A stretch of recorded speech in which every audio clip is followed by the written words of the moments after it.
Good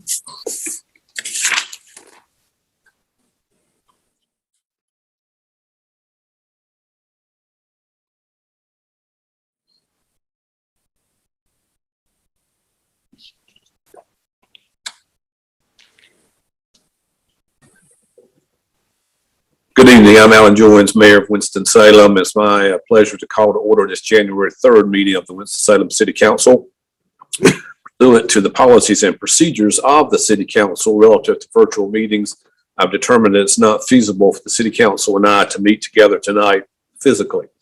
And due to the pandemic, all council members are participating virtually. Council members will be recognized and on roll call vote. Council member will be recognized, as I said, and will raise their hand and state their vote. Would the city clerk please call the roll? Councilmember Larson. Present. Councilmember Clark. Here. Councilmember Mundy.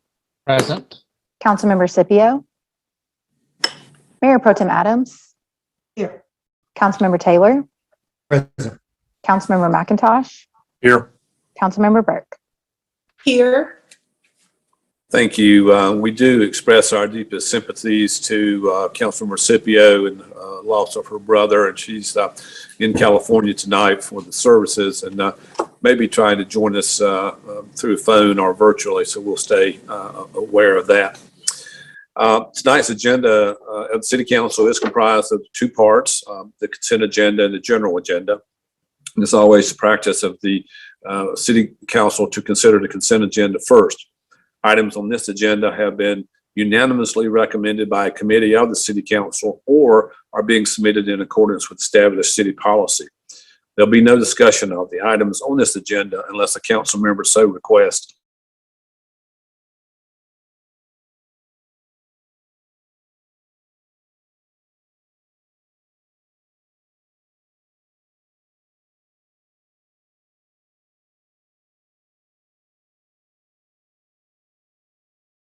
I'm afraid this doesn't look good right now. Hear anything?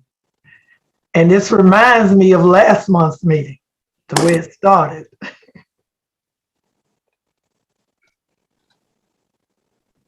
Where's the big guy? Do we know if he had lost power earlier today? I don't He think lived- we did. He lives in the West Ward. We never lose her. Is everybody there?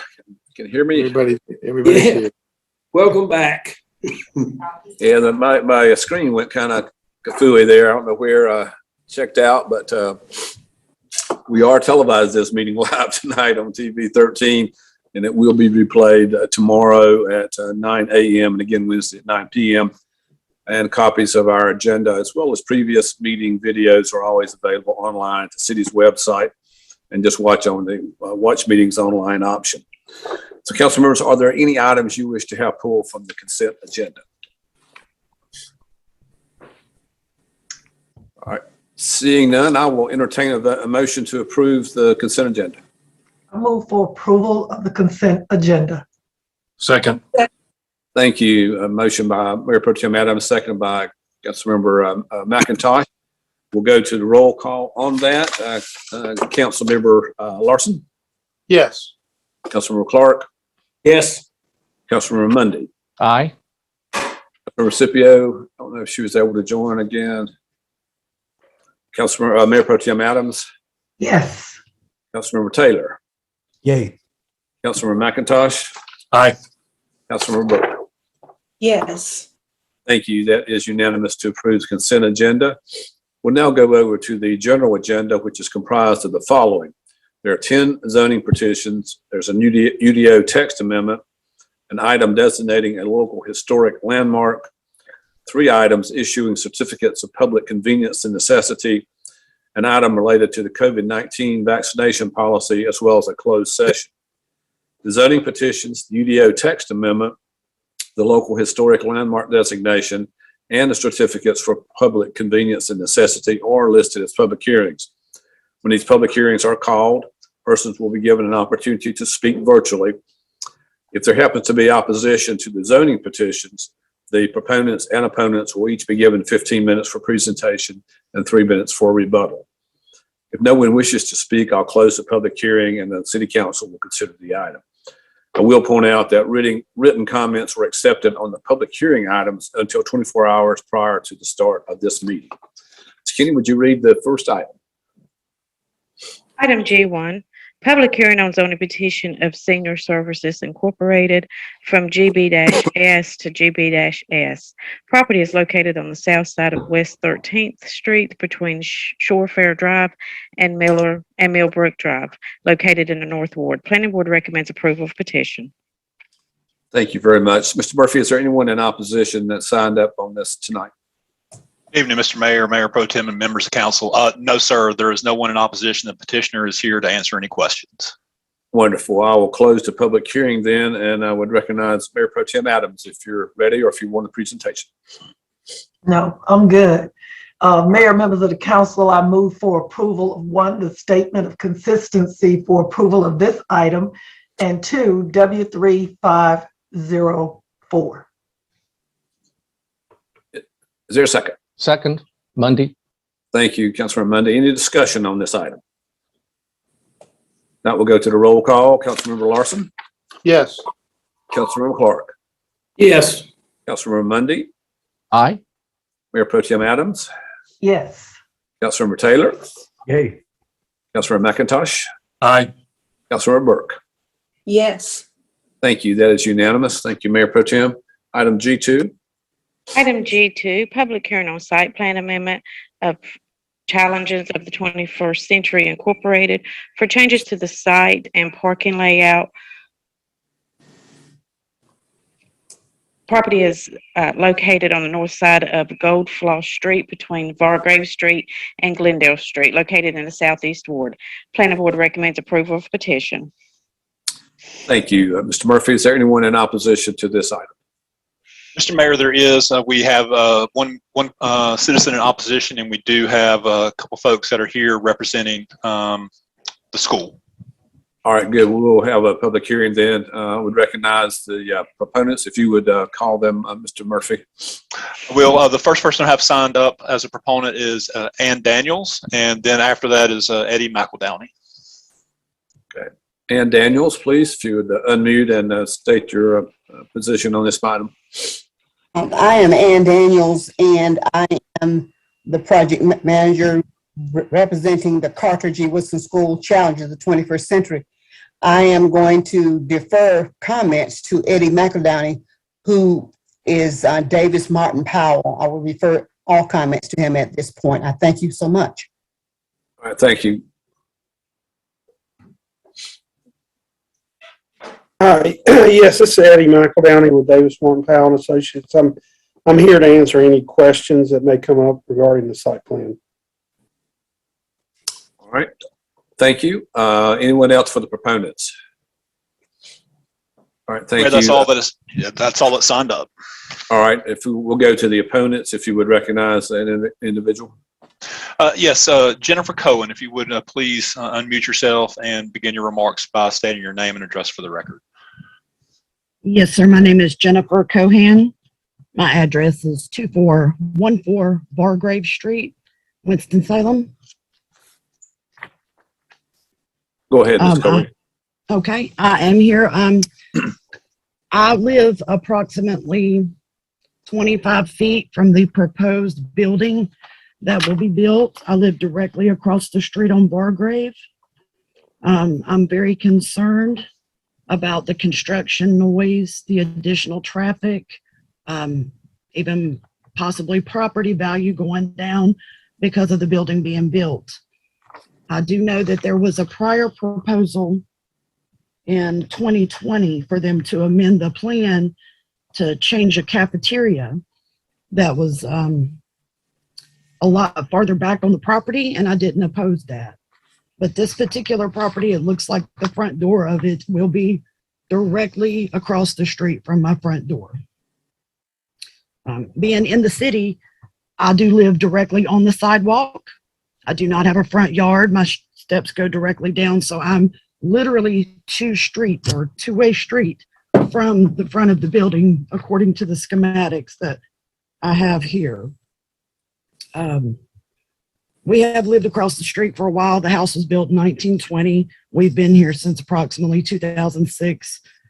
We've become accustomed, to the way the school works and the traffic and whatnot in our area. I just have a hard time understanding how we're going to cope with a lot of construction traffic. And like I said, with it being a modular classroom, it looks like they may be getting more students, and that's going to be more traffic in our area. We are the only house that faces that direction on Bargrave Street. So it looks like I'm probably going to be the only one that's affected in this way. Really, that's mostly my concerns are those few things.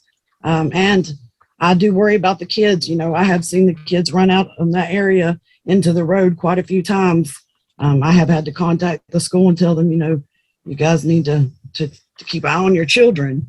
But mostly it's the traffic, the construction, the possible property value going down because of this. I think that sums up pretty much all of my concerns at this time. Thank you, Ms. Cohen. Anyone else for the opposition?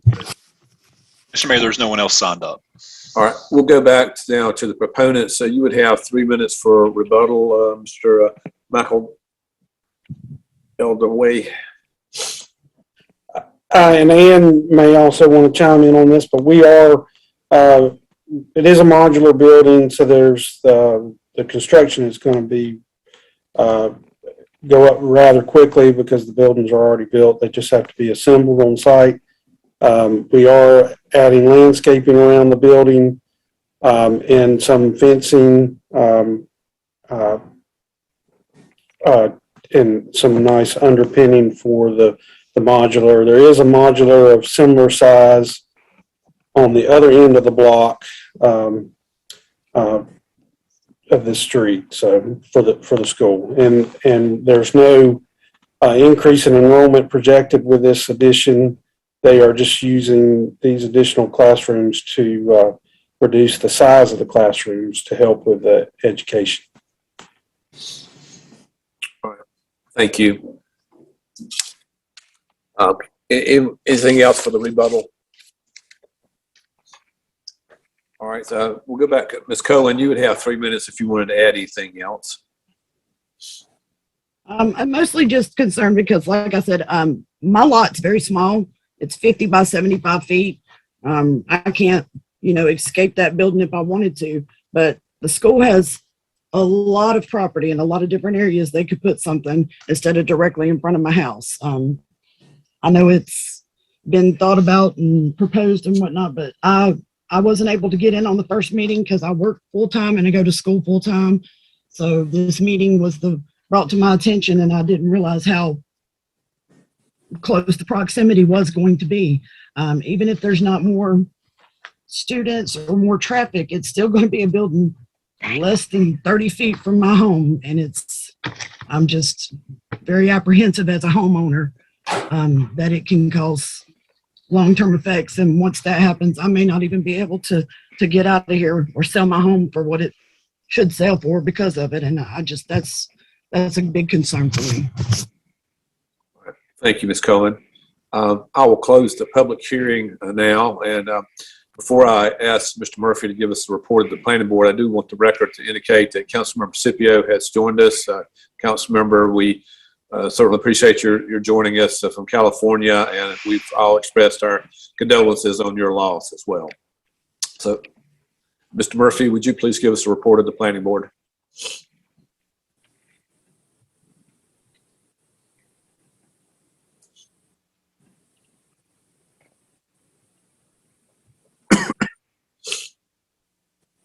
Are you seeing my presentation? Yes. Okay. Just want to make sure since I had technical difficulties last month. Yes. Good evening again, Mayor, Mayor Pro Tem, members of council. This is a request of the Challenge of the 21st Century for a site plan amendment for property zoned IPS to add a modular classroom building at the intersection of Gold Floss and Bargrave Street. This is the subject property shown on Legacy Growth Management Area Plan in GMA 2. This is the subject property shown highlighted in yellow. Again, the site is highlighted in yellow, and it's on the western edge of the property. I'm not sure if you can see my cursor at the moment, but if you can, the property that I'm highlighting there is Ms. Cohen's property. It's the only house along Bargrave in that block.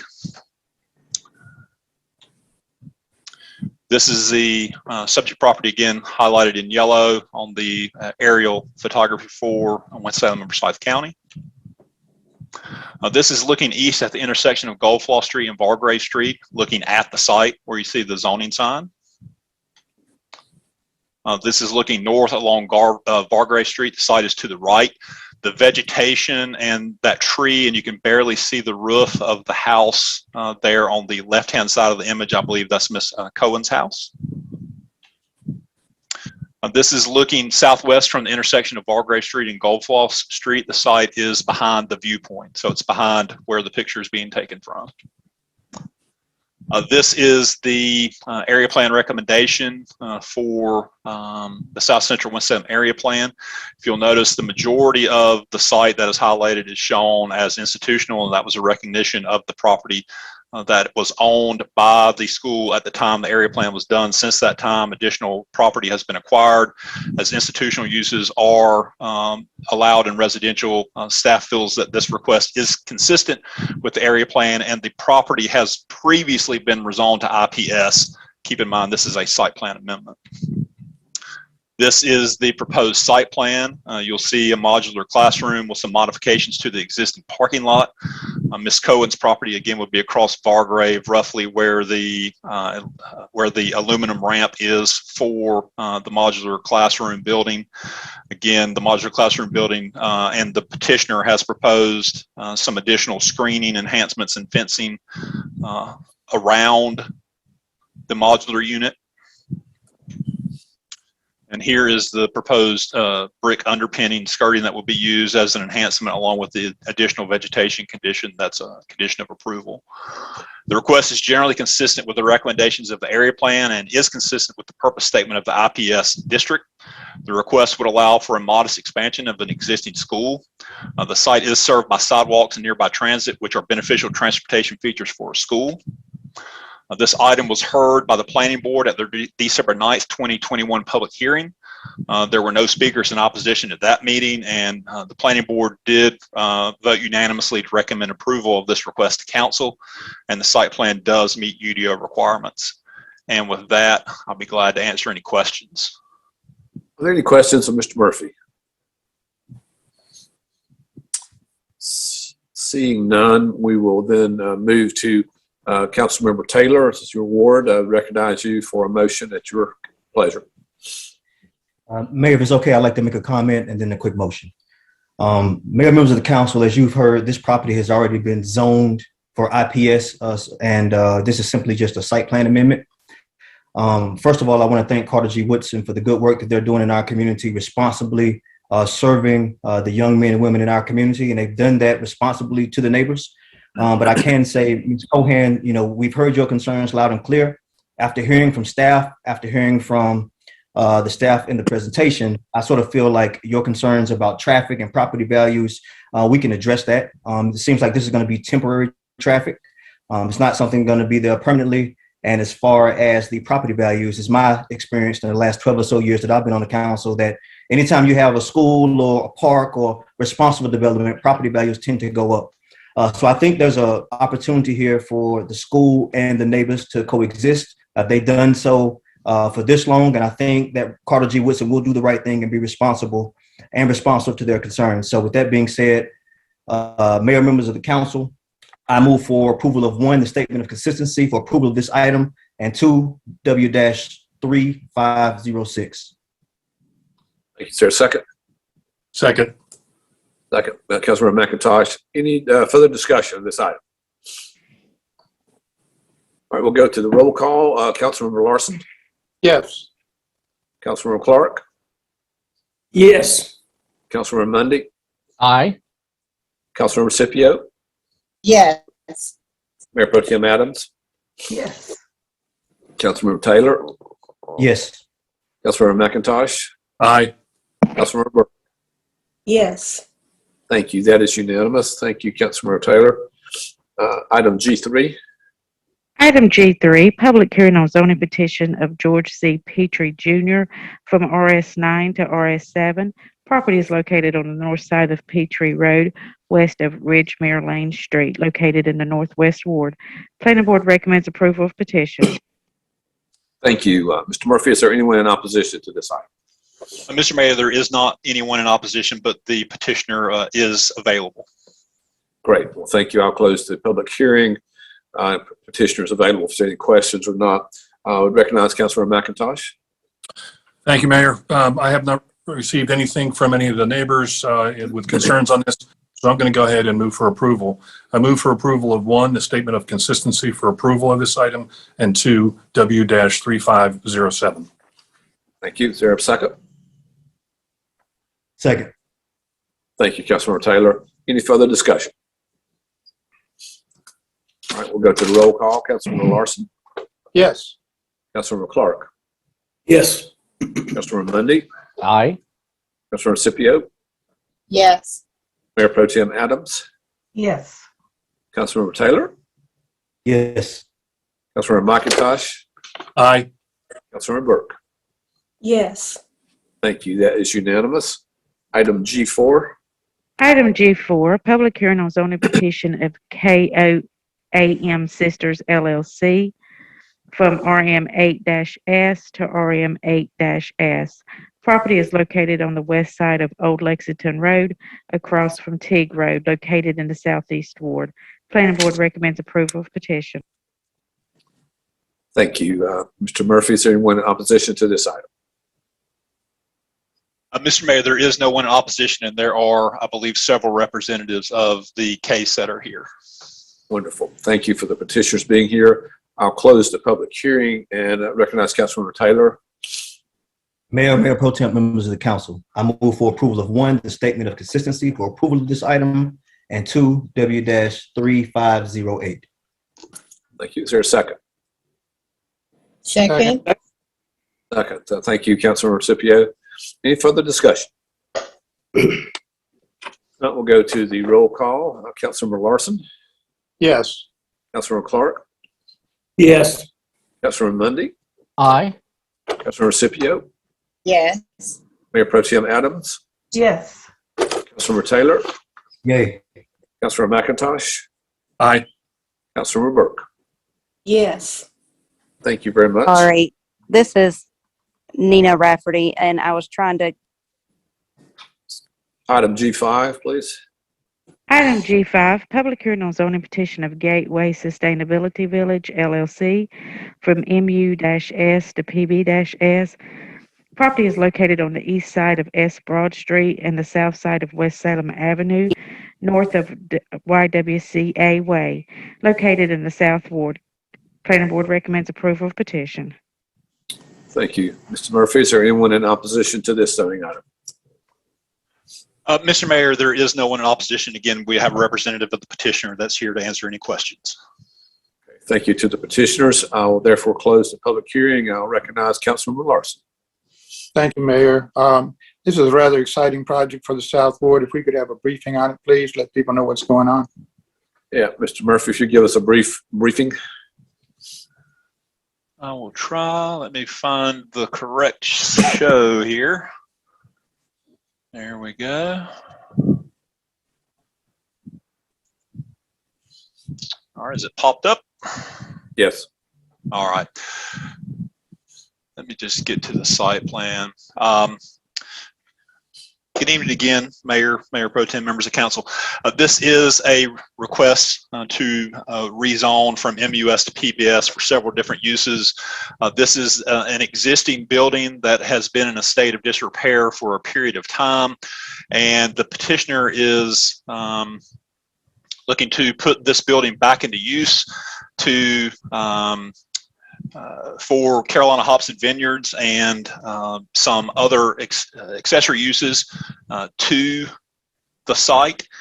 They are looking to do some small, almost like B&B type units along the greenway. They're looking to celebrate the Greenway and tie everything together that's happening in the Southeast Gateway, and hopefully this will serve as a further impetus for future development. They are proposing to revitalize the existing structure, and this was heard by the Planning Board at their meeting in December, and it was recommended unanimously for approval. Good. Thank you. Any questions of Mr. Murphy? Thank you for that. Thank you for that presentation. If I go ahead and make a motion, Mayor. Yes, please go ahead, Councilmember.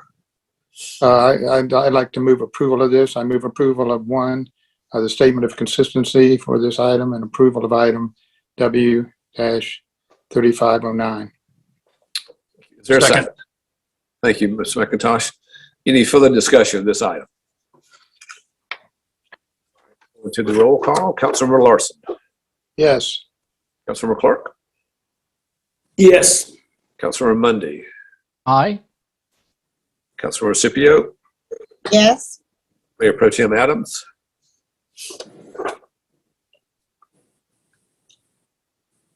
You're mute. Mayor Pro Tem Adams. I think you're muted, I believe, Councilor. Yes, apparently my internet connection is becoming unstable as well. Yes. Thank you, Mayor Pro Tem. Councilmember Taylor. Yay. Councilmember McIntosh. Aye. And Councilmember Burke. Yes. Thank you. That is unanimous. Item G6. Item G6, public hearing on zoning petition of M. Clay Properties LLC from LI to CI. Property is located on the north side of East 3rd Street, west of North Research Parkway, located in the East Ward. Planning Board recommends approval of petition. Thank you. Mr. Murphy, is there anyone in opposition to this item? Mr. Mayor Council, we don't have anyone in opposition, but the petitioner also is not here. All right. Thank you very much. I'll close the public hearing. I'll recognize Councilmember Scipio. Thank you, Mr. Mayor and colleagues. I'd like to move for approval of one, the statement of consistency for approval of this item, and 2 W-3510. Thank you. Is there a second? Second.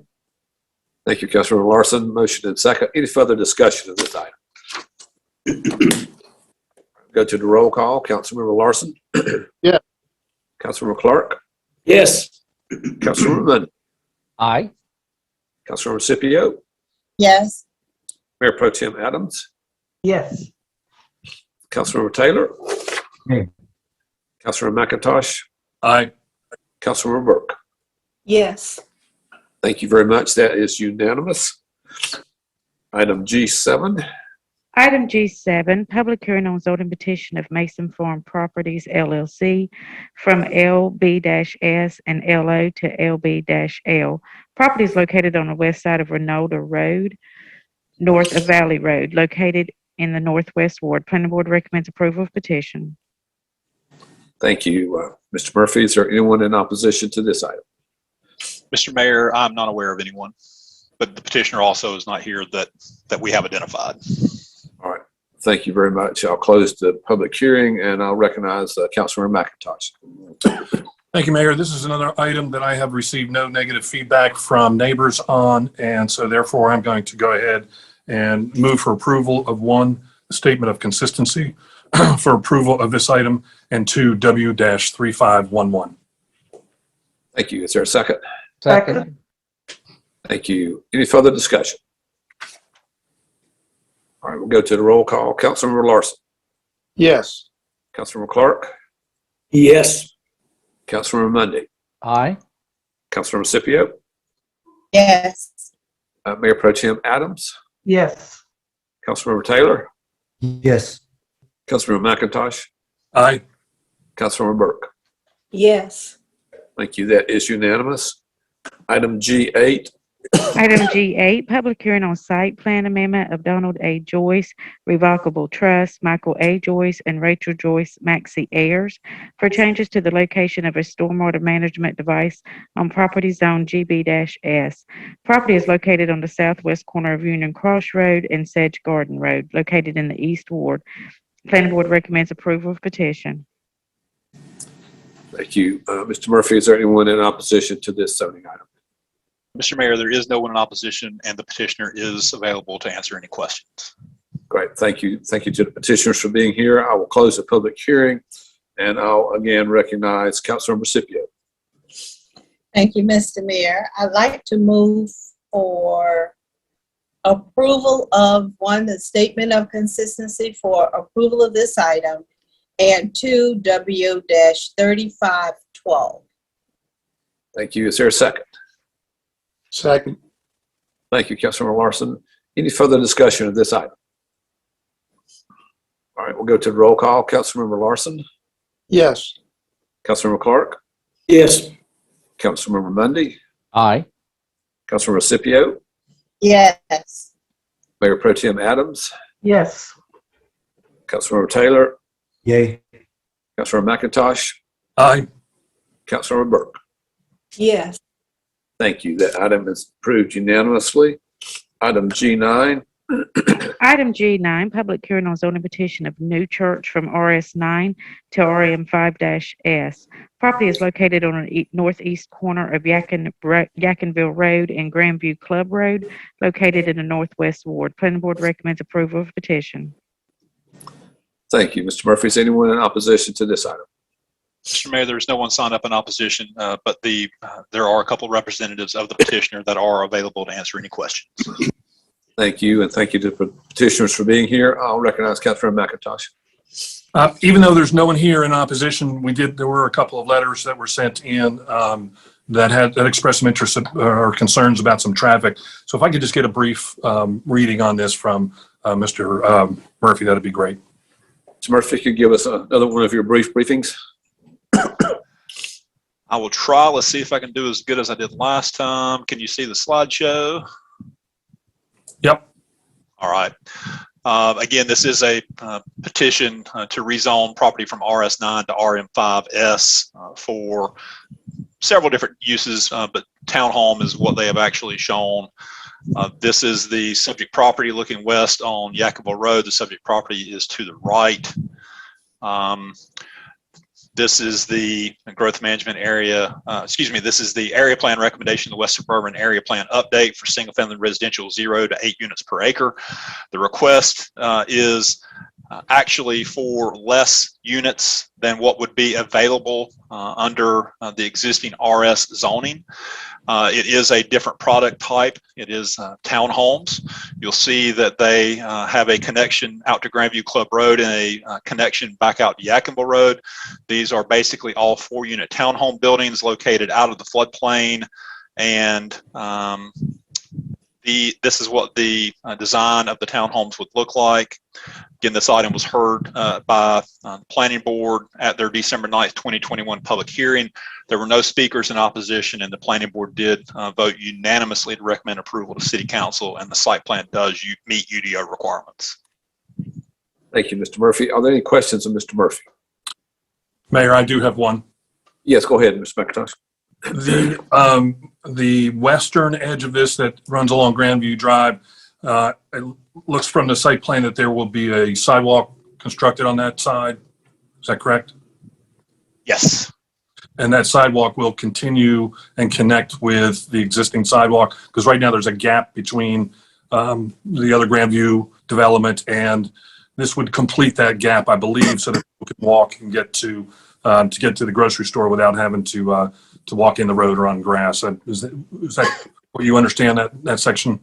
I do understand the question. I can't answer it because I don't want to say 100% sure because I'm not familiar with where the sidewalk currently ends. I know that Jeff Fansler is on here from Winston-Salem DOT. I'm not sure if he knows. If it does not fill in the missing gap, I know that sometimes there are funds that the city has to close those gaps in whenever we have the staff to do it. But I don't want to say in the affirmative if that's not the case, and I just don't have the answer to that question. Right. I remember from the last time there was a rezoning request on this area, it was for a storage building, and they were going to do sidewalks along there, and my memory tells me that it does fill in that gap. But if not, I would highly recommend that we put that on our short list since it is a very small stretch that will not have sidewalk. The other thing I wanted to ask a question or make a comment on is there will be, this is a highly traveled road, both Old Yadkinville and Grandview. There are speeding problems there. It's another instance of where our road systems have not caught up with our development. And I would encourage all of us to look at how we fund improvements to these areas, because it makes it very difficult for folks who live on Grandview and commute daily on Yadkinville Road. So let's figure out how we can make some improvements along there. But I support that, and I'll make a motion to approve unless there are other questions. Go ahead with your motion, Mr. McIntosh. I move for approval of 1, the statement of consistency for approval of this item, and 2, W-3503. Is there a second? Second. Thank you, Councilor Scipio. Any further discussion on this item? Councilor Clark? Yeah, is there a traffic light where that road comes into Yadkinville Road, or whatever that road is? There is a traffic signal at the intersection of Grandview Club Road and Yadkinville. So where the east-west road is proposed and it goes out and connects to the road that goes north-south, the intersection of Grandview Club Road and Yadkinville Road is a signalized intersection. So it is signalized. Okay. Yes, sir. Okay, thank you. Thank you, Mr. Clark. Any other questions? All right, we'll go to the roll call. Councilor Larson? Yes. Councilor Clark? Yes. Councilor Mundy? Aye. Councilor Scipio? Yes. Mayor Pro Tem Adams? Yes. Councilor McIntosh? Aye. Councilor Taylor? Yes. And Councilor Burke? Yes. Thank you very much. That is unanimous. Item G10. Item G10, public hearing on zoning petition of Anthony J. Cart and Richard C. Fielder from RM5 to PB-L. Property is located on the southwest corner of Wachovia Street and S. Popular Street, located in the South Ward. Planning Board recommends approval of petition. Thank you, Mr. Murphy. Is there anyone in opposition to this item? I'm just looking real quick to confirm. Mr. Mayor, I do not see anyone, even though there was opposition at the planning board meeting. Yeah, I saw their opposition there. Is there anyone in opposition who is on the call that hasn't been recognized?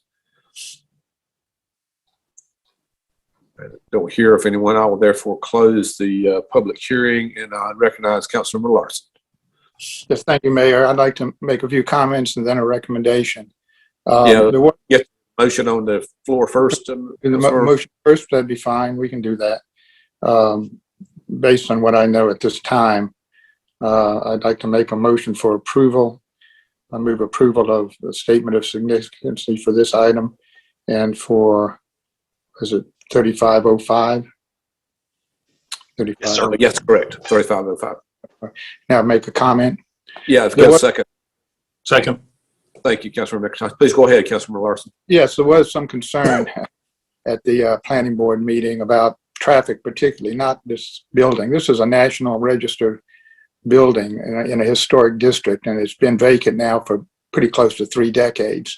And it's been a blight on the neighborhood, and nobody objects to the restoration and rehabilitation of this building. What they're concerned about is the traffic, and there's been a great deal of discussion recently with Winston-Salem DOT folks. Jeff Fansler and others have been involved in beginning to look at it. I think we can address this problem. I want to let the residents know of Wachovia Street and Poplar Street that we are aware of what their concerns are. And I think that Jeff and transportation people can assemble everybody, including the institutions that are creating some of this problem, and see if we can't find some, give them options and resolutions for it. So hang in there, folks. We're going to get on it. Thank you, Councilor Larson. Any further discussion or questions? Therefore, go to the roll call. Councilor Larson.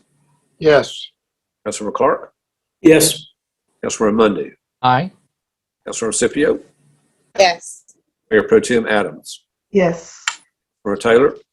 Yes. Councilor McIntosh. Aye. Councilor Burke.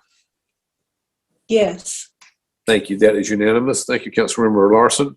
Mr. Mayor, if I Yes, Mr. go Mayor, ahead, if I Mr. could, just getting back to the item G9 that we had, Jeff Fansler had messaged me that there was a comment by Winston-Salem DOT about filling in that missing gap of the sidewalk, and they have already partnered. They already have an agreement to partner with the petitioner to fill in that gap. Wonderful. Sure, Mr. McIntosh is very happy about that. All right, now we'll go to item G11. Item G11, public hearing on ordinance amending chapters 5, 6, and 11 of the Unified Development Ordinances. Community Development Housing General Government Committee forwarded this item without a recommendation. All right, thank you. I understand, Mr. Murphy, you're going to start us off, and then Ms. Crum will finish up the presentation. Yes, Mr. Mayor. Good evening again, Mr. Mayor, members of Council, Mayor Pro Tem Adams. This item has a fairly long history. We've been dealing with the ADU ordinance for a grand total of probably 6.5 years. Of course, this item had extensive public input back in between 2015 and 2017, whenever this item came to City Council, and the ultimate what was ultimately approved by council was to require accessory dwelling units to get a special use district rezoning from council. And since that time, there have only been 2 rezonings requested and approved for ADUs, and both of those have been approved within the last 5 months. One of the key goals of council is to look at affordable housing and the housing issues that we're having as far as the lack of housing, the shortage of housing that we have. So that, in conjunction with the Affordable Housing Coalition and the housing report that was done in 2020, prompted City Council to ask us to bring an item back to Community Development, Housing, and General Government Committee, revisiting the accessory dwelling unit ordinance. And we did that in the spring of 2021. We presented the information and the research that we had come up with through several committee discussions. The ask of staff was to go back and benchmark the city's current provisions with our peers around the state, and to get our ordinance in line with what our peer communities have in relation to accessory dwelling units. So we did that. We had some discussions with the planning board, had some discussions with Community Development, Housing, and General Government Committee again.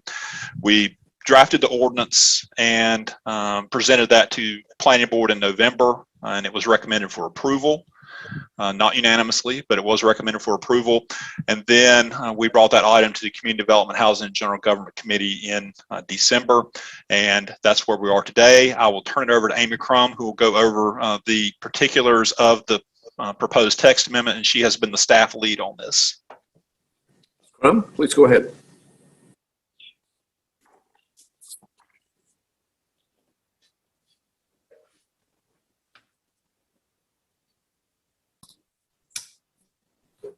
Good evening, Mayor Pro Tem Adams, members of council. As Mr. Murphy stated, I'm here to discuss UDO CC15, which is a request to amend chapters 5, 6, and 11 related to accessory dwelling units.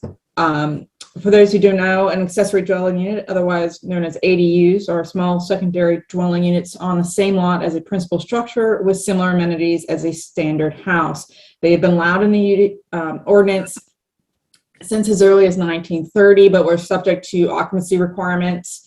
Prior to the 2017 amendment that Mr. Murphy mentioned, an attached ADU required staff approval, and a detached ADU required Board of Adjustment approval. As Mr. Murphy mentioned, in September 2017, Council adopted a version of the ordinance that retained the current ADU regulations, but removed that occupancy requirement, and this was based off case law coming out of Wilmington at the time, and then most significantly changed the approval process to special use district rezoning. Staff went back and looked at our peer communities, our 6 top peer communities in the state, and reviewed their ordinances to ours, and found that we are not in keeping with those ordinances or our peer communities. Therefore, we are proposing this amendment that would, 1, simplify the ordinance, and 2, bring provisions in line with our peers. We are also suggesting some minor revisions to the definitions in section 5.3.1, which deals with accessory structures. And this is really just simply a cleanup sort of amendment. Going over key provisions of the ordinance proposal, first being the approval process. The proposal is to change from a special use district rezoning to the permitted with conditions approval process. This will remove the elected body review of an ADU application and give that to zoning staff to approve if the conditions as listed in the ordinance are met. We are also proposing to add a principal use statement stating basically that the principal use for an ADU is a single family residential building. We're recommending no change to the number, which currently is 1 ADU per lot. We are recommending removing the 1 off-street parking space requirement. This would follow in line with best management practices for ADUs. As far as setbacks, no change to the current ADU provisions for an attached ADU. And for new detached ADUs, it would be 5 feet from the side or rear property lines. And then no ADU may be placed in front of the front facade of the principal structure. No change to the attached provisions for an ADU. For detached, the recommendation is 70% of the total floor area of the principal with a 1,000 square foot maximum. And then no matter the square footage of the principal, a property owner would be allowed a 576 square foot ADU.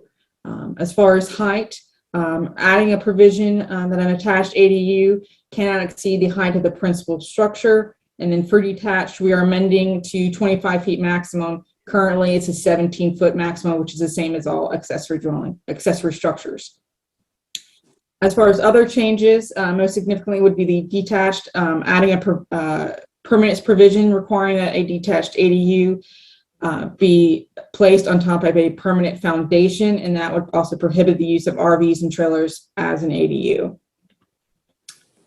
This is a table showing our peer cities that we looked at. Again, we looked at 6 of them across the state. A more detailed spreadsheet was with your materials that was submitted with this application. The most noted one here would be the top, and that would be approval process. The 6 peer communities all follow a permitted with conditions approval process. Going through the others, I won't go through those, but we fall generally in line with these provisions with our peers. And to summarize, Legacy 2030 Comprehensive Plan has highlighted ADUs as a way to provide housing options and to promote infill development, age-friendly communities, and gentle density. As Mr. Murphy mentioned, both the Winston-Salem Forsyth County Housing Study and Needs Assessment and the Winston-Salem Affordable Housing Coalition identified ADUs as a way to address housing needs, particularly regarding affordable housing.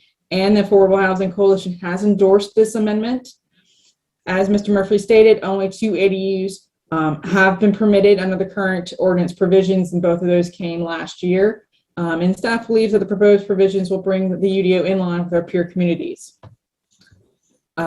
This planning board did recommend approval at a 5-2 vote at their November 10th meeting. There were 2 speakers in support and 4 in opposition during that meeting.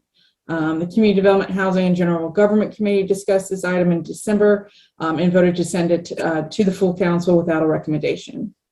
With that, I will be happy to answer any questions. Thank you, Ms. Crum. Are there any questions, Ms. Crum, at this time? Now, we've discussed this quite a bit. Mayor Pro Tem Adams' committee looked into it in great detail. All right, thank you very much, Ms. Crum. I will then go to the public hearing. Mr. Murphy, excuse me, Councilman Larson, did you ask to be recognized? Yes, thank you, Mayor. Matter of clarification, Amy, did I understand you correctly when you said the height of buildings have been changed from 25 to 17 foot? Or was Currently now, an ADU follows the same provisions as an accessory structure, which is a 17-foot height limit. We are proposing going to a 25-foot height limit. Right, okay, thank you for clarifying. Detached, yes. Thank you for clarifying that. Mm-hmm. Thank you, Councilman Larson. All right, we will then go to the public hearing. Mr. Murphy, if you would handle the recognizing the speakers on this. And I would just say to the speakers, do have a lot of folks who have signed up on this.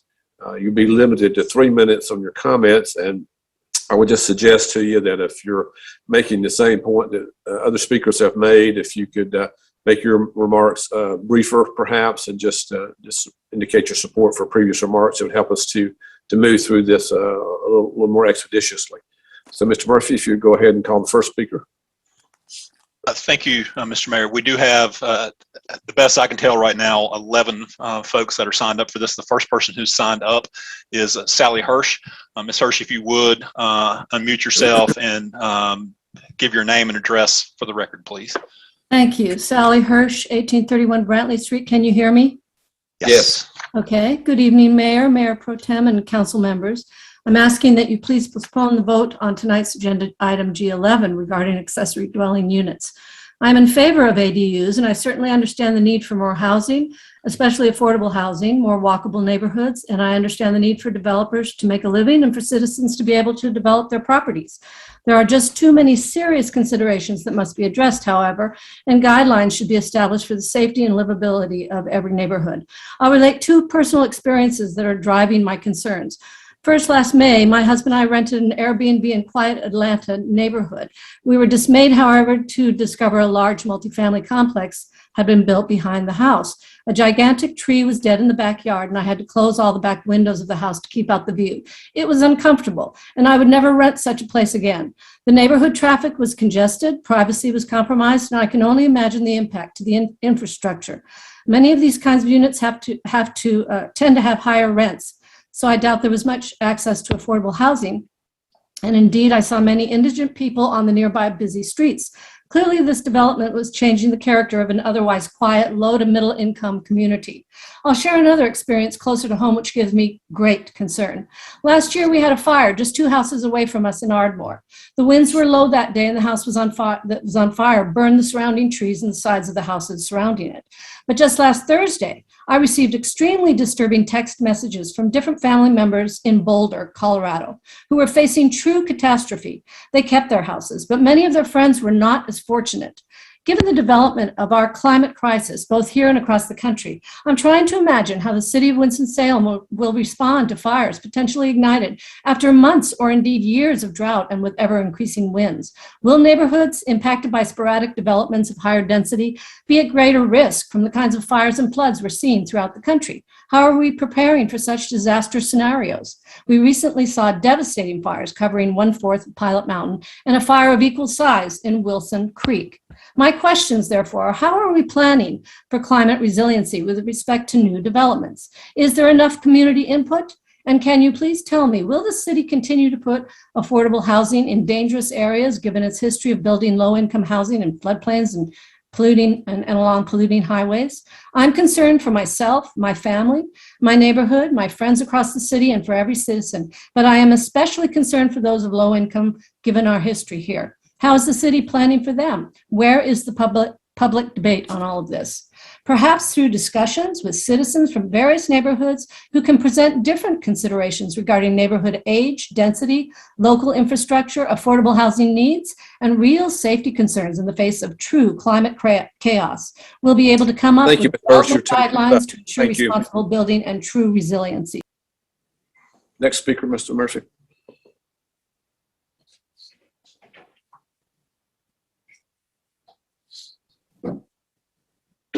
Hey, Chris, you're on mute. Sorry. Yeah.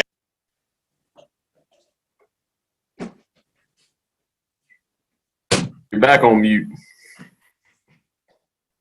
I think someone unmuted me and then muted me back. I'm sorry, Ms. Highsmith, if you would unmute yourself, state your name and address for the record before you begin your remarks. Thank you. Good evening. I'm Carolyn Highsmith and live at 3335 Anderson Drive, 27127. And I will be speaking on behalf of the Winston-Salem Neighborhood Alliance, a coalition of 14+ neighborhoods with knowledge of zoning and city ordinance issues. The Winston-Salem Neighborhood Alliance recognizes the importance of using accessory dwelling units, or ADUs, as middle infill housing. However, our analysis shows that ADUs are not the answer to the current critical housing shortage, especially for those of low income, unless there is supplemental governmental funding. For over 20 years, the Winston-Salem Neighborhood Alliance has been encouraged to participate in public discussions on a variety of issues coming before the City Council. Never before has our Neighborhood Alliance seen such disrespect for citizen input and participation by elected officials as we have with this proposed ADU ordinance. So we ask, why are our elected City Council members refusing to hold a public information meeting to answer questions and help educate residents on this extremely impactful zoning change for single-family residential neighborhoods? In response to this lack of a democratic participatory process, the Winston-Salem Neighborhood Alliance initiated a survey of past and present neighborhood leaders to gain more insight, and those initial results were emailed to the City Council. Our Neighborhood Alliance has also determined from our ADU discussions and this ADU survey that there are at least 5 major concerns affecting the character and integrity of our city neighborhoods. Number 1, setbacks. The side setbacks need to be the same as in the underlying zoning district instead of the proposed 5-foot rear and side setbacks. And the rear setback should be limited to half of the setback allowed from the zoning district. Number 2, occupancy. Instead of 4 unrelated adults, occupancy in ADUs needs to be limited to 2 unrelated adults with no limit on children to help manage quality of life issues in our neighborhoods. Number 3, parking. The existing issue of limited on-street and off-street parking in high-density neighborhoods must be addressed, ensuring the safety of pedestrians and cyclists and because of major access problems for sanitation curbside services. The urban neighborhood parking issue is the number 1 issue emerging from the ADU survey. Number 4, notification of surrounding neighbors regarding new detached ADUs. Neighbors within 500 feet of a proposed ADU need to be notified to help alleviate possible property line and or other such issues affecting neighbors. Number 5, the issue of building size. Any new detached ADU should be proportional to the size of the lot, not just to the size of the building. In conclusion, the Winston-Salem Neighborhood Alliance urges the City Council to consider these 5 identified ADU issues and possible remedies, and to involve more citizens in this ADU ordinance process. Please postpone consideration. Thank you, Ms. Highsmith. Next speaker, Mr. Murphy. Okay, I'm not on mute. The next person who signed up to speak is Leslie Campman. Ms. Campman, if you would, whenever you begin your remarks, state your name and address for the record. Yes. Good evening. Leslie Campman, 29 Gloria Avenue, Winston-Salem, 27127. Mayor Joines, Mayor Pro Tem, and members of City Council. I understand the need for ADUs and a desire to streamline the process, removing the $1,000 fee, for example. And I respect the city's efforts to explore options to better meet affordable housing goals. I am not opposed to ADUs.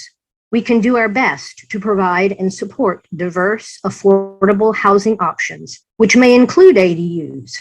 But with that comes appropriate oversight, consideration of surrounding circumstances in each neighborhood, including the impact on adjacent neighbors, and public input. This proposed UDO is indeed a sweeping change. The proposed UDO, as written, would in effect eliminate single-family zoning, turn any existing single-family zoned lot into a multi-family duplex with no elected body review, public input, or notification of adjacent neighbors, and increase the potential for rooming houses to emerge again. I respectfully request that you postpone your decision on this proposed UDO to allow for public input, discussion, consideration, and understanding of the proposed changes and the impact of these changes on all of our neighborhoods, including parking, occupancy numbers, setbacks, building size, stormwater impacts, residential zoning regulations, and address affordability. I ask that you engage the citizens in a public, transparent process where we can discuss our concerns, offer feedback with potential revisions to this UDO, and come to a greater understanding. We have not been afforded the opportunity to enter into that process. Thank you for your consideration. Next speaker, Mr. Murphy.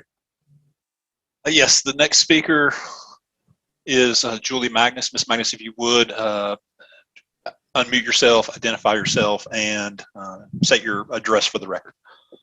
I'm Julie Magnus, 630 Fenimore Street, 27103. Thank you for this opportunity to speak. I want to compliment staff on being so patient and responsive to my stream of questions. I often need to ask 3 different ways to make sure my language and the planning language means the same thing. Staff, thank you. The PowerPoint and comparison charts and emails are great, but they don't replace the value of actual conversation, hearing real-time answers and questions.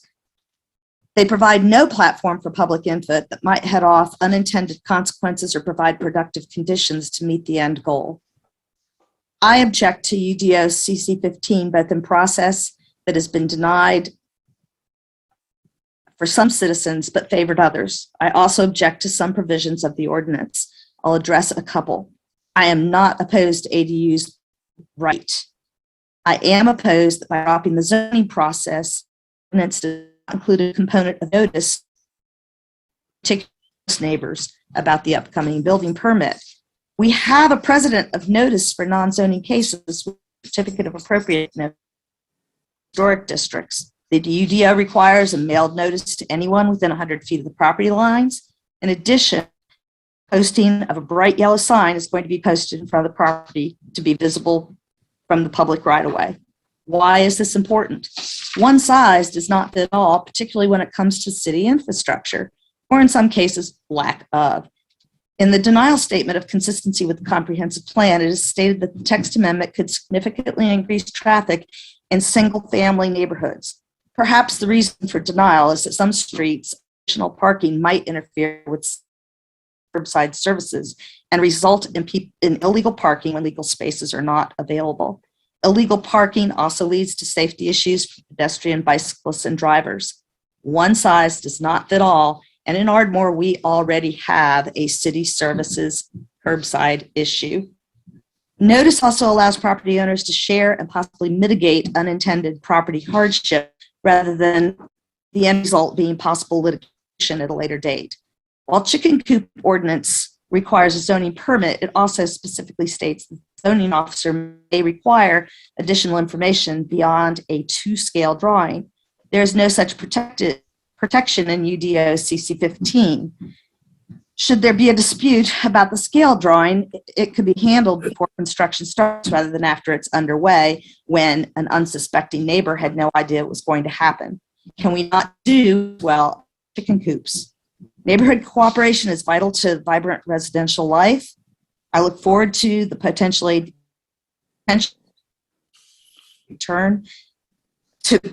return. Thank you, Ms. Magnus. Next speaker, please. Yes, the next speaker signed up is Victor Walsh. Mr. Walsh, if you would, unmute yourself, state your name and address for the record before you begin your remarks. My name's Victor Walsh. I live at 4532 Myrtle Avenue in Old Town Heights. Our concern is that it feels like this is being pushed down our throat. We are a very diverse neighborhood, as Jeff can attest to.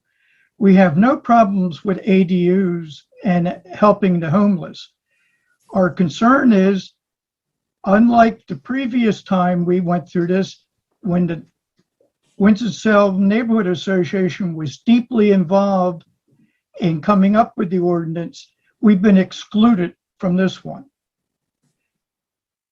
The concern mainly is that this could set a precedent that not only will this be pushed down our throat, but what's coming up next. The neighborhood feels like we do not have any input into how our neighborhood is affected. So we would request that we at least give the neighborhood an opportunity to voice objections anytime somebody just wants to build a ADU, or one of the things I was concerned about when I see you could put a mobile home out there. You may call it a manufacturing home, but that's a concern, is that the dwelling should blend into the neighborhood, not be an eyesore just for somebody to rent something out.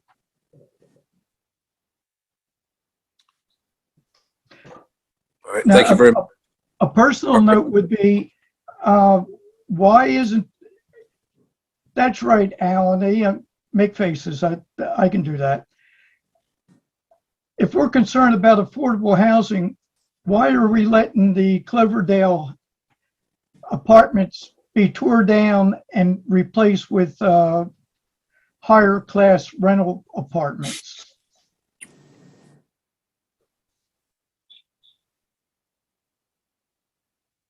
And I'm done. Thank you very much. Appreciate your comments. Next speaker, please.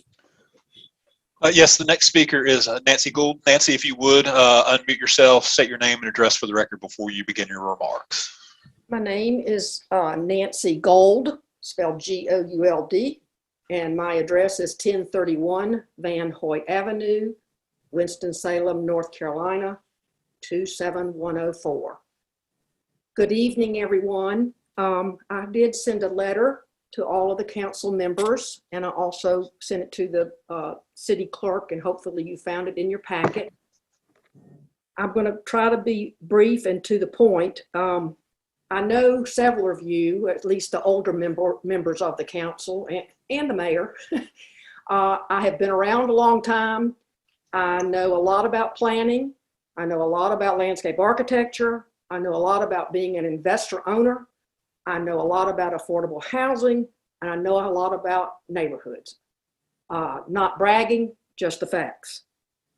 I come to you as a concerned citizen, and I'm going to go ahead and tell you what I'm requesting that you do tonight, and then I will tell you why. Please vote on January the 3rd to postpone consideration of UDO-CC15 to a determined future date. And during that time, easy to understand explanations and illustrations of the regulations and how our local government is preparing for the increased demands of ADUs should be shared with the public, and comments and ideas gathered in a systematic, open public manner. I am 150% for ADUs. However, as you guys know, in planning and in local government, the devil is in the details. And in my reading our ordinance and comparing them with other communities like Asheville and Greensboro, I think that there are some details that we could do better. Also, I don't see any reason why additional getting information out to the public. You know, I think that y'all have done a good job, but this is such a big change. I mean, to me, this is one of the biggest changes that in the last half century, because it's going to impact the fabric of our neighborhoods for for the rest of the years to come. I just don't see any reason why too that you know, I worked with developers and with neighborhood people on a committee that, you know, hammered out our tree ordinance. There were opposing views, but we worked together and we were able to come out with something that everybody was able to accept. No one won everything, but I sure don't see why, you know, this is pretty important. I don't see why we couldn't do something like that. They're going to come, period. And we need them. Nancy, your time is up. I'm sorry. It's good to hear from you. Good to interact with you again. Next speaker, please. Yes, John McPherson, if you would, unmute yourself, state your name and address for the record before you begin your remarks. Hello, my name is John McPherson, and my address is 195 Executive Park Boulevard in Winston-Salem, 27103. Thank you, Mayor Joines, Mayor Pro Tem Adams, and the rest of the council and staff. I appreciate you letting us be here today to share comments. I am here today representing the almost 3,000 members of the Winston-Salem Regional Association of Realtors in support of UDO CC15 regarding the accessory dwelling units. As you all know, our area is experiencing an affordability crisis, which has been exacerbated by the COVID-19 pandemic. This crisis is something that we see daily in statistics as realtors in Winston-Salem, Forsyth County, and around the state and nation. In January of 2020, the median price of a home in Winston-Salem was around $149,970. And with the onset of COVID-19, prices have spiked dramatically. The current median sales price in December of 2020 is $232,000, almost $100,000 more in that time period. Adding to this affordability crisis is the shortage of homes for sale in Winston-Salem. A healthy housing market has about 4 to 6 months supply. In January of 2020, we already started with a low supply of about 2 months, so half to a third.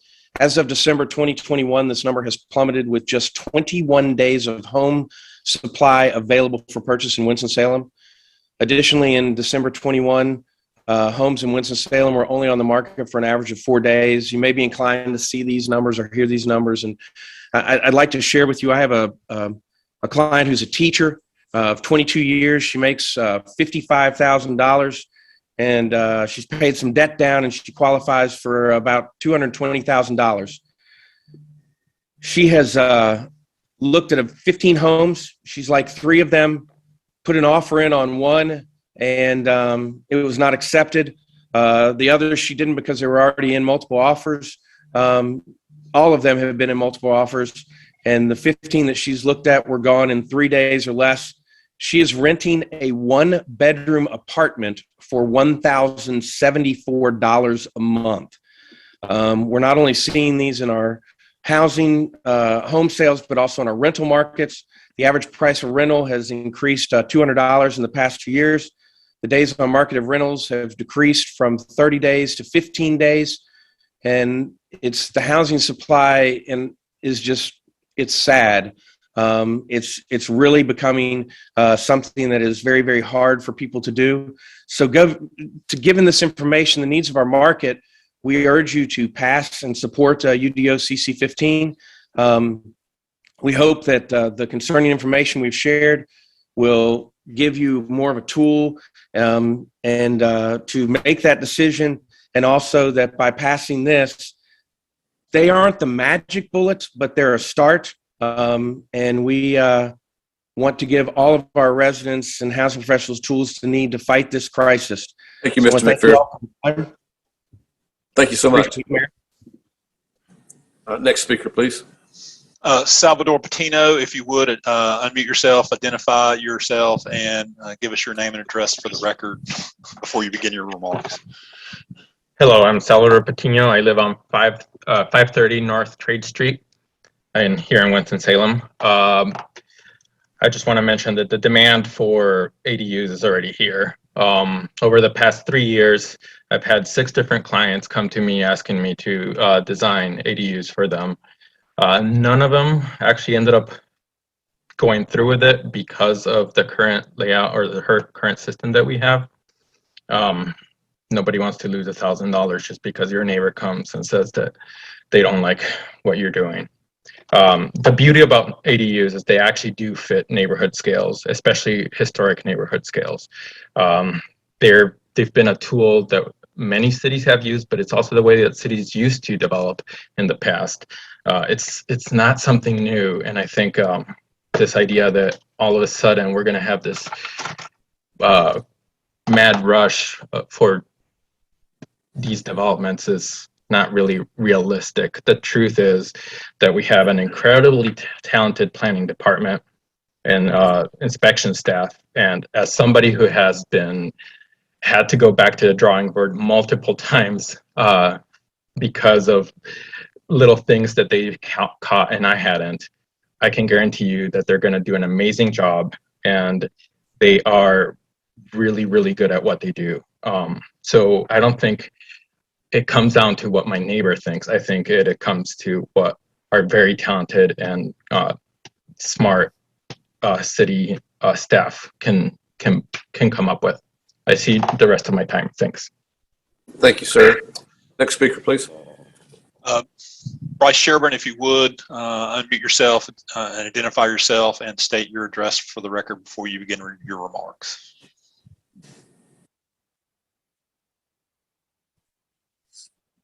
Bryce, if you're speaking, you're muted. Yeah, sorry. I'm so sorry. There you go. Can't get the unmute. Technology is my Waterloo. Bryce Sherburne, 328 South Green Street, Winston-Salem, 27101. Thank you, Mayor Pro Tem and City Council. I speak briefly in strong support of this UDO change. It's been long overdue.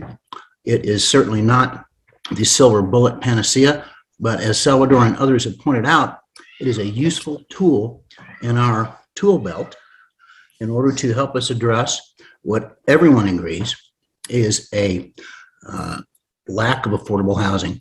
I certainly do not agree with the boogeyman mentality that we have heard with respect to adverse effects. I think a lot of that stuff is a little bit of a sound and fury. And more importantly, I think this matter has been carefully, thoughtfully, and well vetted by staff, by hearings, both public and otherwise. And there is no need for further delay on this important issue. I'll yield back the rest of my time. Thank you very much for the opportunity to speak. Thank you, Mr. Chairman. Next speaker, please. The last person who has signed up to speak is Kathy, and I'm horrible with names, Pierre. If you would state your name and address for the record before you begin your remarks. Good evening. I'm Kathy Perry, 2353 Elizabeth Avenue, 27103. I am the current president of the Ardmore Neighborhood Association, and my comment tonight is to simply echo the request that has been made earlier by others for a more public opportunity for residents to weigh in. Our association is not opposed to ADUs, but we do feel the need to allow for public discussion and questions and answers. Thank you. Thank you very much for your comments. So Shannon, that was the last person who signed up. Is there anyone else who wishes to be heard on this item that did not sign up or didn't get your name down?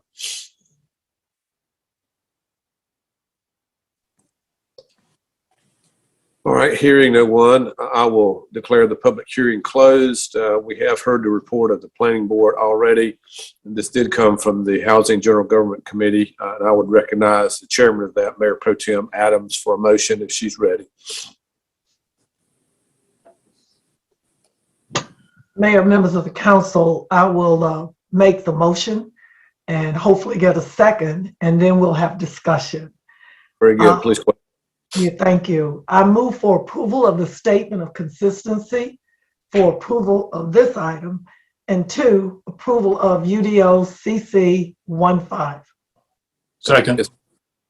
Thank you. Second by Councilor McIntosh. Please go ahead, Mayor Pro Tem. I just want the community to know that, yeah, like Nancy said, some of us have been around a long time, and we remember when we brought this forward about 5 or 6 years ago. Long discussions, committee meetings, coming back and forth, the drawing board, public hearings, all of that. And I also like to remind people about all the ordinances that we do. At least over the 13 years I've been on the council, whether it was the sign ordinance that came back, Councilmember Clark, I don't know how many times that one came back. The tree ordinance, don't remember how many times that came back. Councilmember Taylor and McIntosh, when we did the entertainment district, don't remember how many times we brought that back. But everything that we do, and oh yeah, don't forget parking on the lawn that nobody wanted but me, and we had to work that out as to how we could make it palatable that everybody could have it if they want. What I'm trying to say is, ever since I've been on the council, I cannot remember us doing an ordinance that our wonderful staff, and thank those who gave them their compliments, they go beyond the call of duty, that they will bring information back and forth. We always review, like we did with the entertainment district. We had to check and see how many complaints were we getting. Were the noise ordinances being compliant? The sign ordinance, we just brought that back, Councilmember Mundy, Larson, Scipio, and Burke. You all got to participate on that one, but that one goes way back. What I'm trying to say is, we are not going to do anything that hurts the customers and the citizens of Winston-Salem. We may not all agree on everything, true, but to do nothing in a crisis situation, whether it's COVID, whether it's hunger, whether it's crime, but to do nothing. This is not the end all be all. We will be glad to come back and review this 6 months. We can direct staff to do that in the committee, that we are updated on what's happening with the permitting process. Are we getting thousands of people showing up? Where are these places that want permits? Where are they? And so the gentleman said, our staff, they do a heck of a job. They pride themselves on details like a lot of us. Again, this brings us in line with our peer cities. This gives us an opportunity to bring it back, rewind the tape. If we see it's not working, if we see that there's a cause for alarm, we've only had 2 since 2017. Other cities around us, our peers, are likewise. It's not a booming business yet because it still costs money to build a house. It still costs money to get your materials to build a house, which right now is almost impossible. But it gives people an opportunity that want to do something, appearance, aesthetics to their community. You know, we cannot do nothing. So I ask you, members of the council, to please support CC15. Thank you. Thank you. Councilor McIntosh? Thank you. I want to start out by saying the most difficult thing I think all council members would agree is the ability to communicate the issues that we're really dealing with in detail to our constituents, and especially when it comes to a highly technical issue like we're dealing with here. We, as council members, rely on our staff, who've gotten lots of praises because they deserve lots of praises. We ask them to go out and look nationwide at ordinances to model, to build ours off of. They do that. They read articles. If I have a question regarding some little tidbit in an issue, they'll come to me with the research. They've done the research and they have presented it to us. And some of us dig really, down deep into the details, especially on issues like this, where I do. I have a tremendous amount of faith in the intent and the aims of this ordinance change. I believe there probably are going to be things to nitpick in it, language here and there, but that is something that we deal with on a regular basis, and we as a council regularly come back and make changes to things. If there's a problem, we need to fix it. Right now, we're dealing with a problem that is a housing crisis. In 4 years, 5 years, we started dealing with this in 2015 is when we first started talking about this. And so no legal accessory dwelling units have been built since the late 2015. That's at a time when we have a 16,000 unit shortage of housing. And that number is subject to debate, but we have a real shortage. This is not going to solve it. This is not specifically an affordable housing issue. This is an ability to add units in areas that we already have sidewalks, streets, sewer, fire departments, police coverage.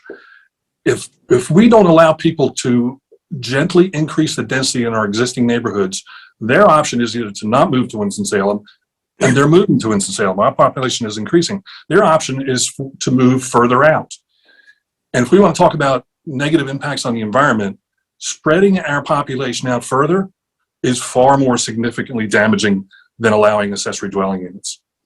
I understand the public saying that they haven't heard enough about this or had the opportunity, but I do want to remind folks that we had a 2-year discussion on this back in 2015 through 2017.